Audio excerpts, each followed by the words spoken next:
We always Krishna will always be situated in spiritual bliss, and it's very easy. All you have to do is chant the names of Krishna. Hare Krishna, Krishna Krishna, Hare Hare, Hare Rama, Rama Hare Hare. This is the Maha Mantra. All the Vedas, Upanishads, everything, all is summarized in the Hare Krishna Mantra.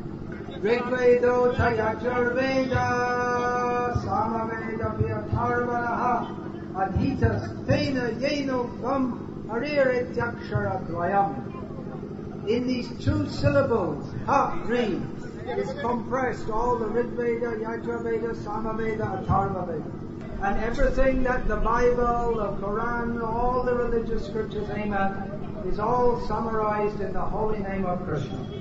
So we have many devotees here. I'm from UK. We have devotees here from Russia. Come.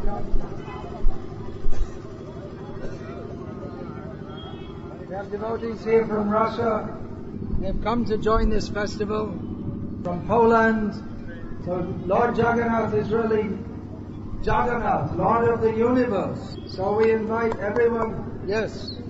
So we invite everyone also to the program this evening and tomorrow, and to make your life spiritually blissful and perfect, simply by this very easy and blissful process of chanting the holy names. Hare Krishna, Krishna Krishna, Hare Hare, Hare Rama, Rama Rama, Hare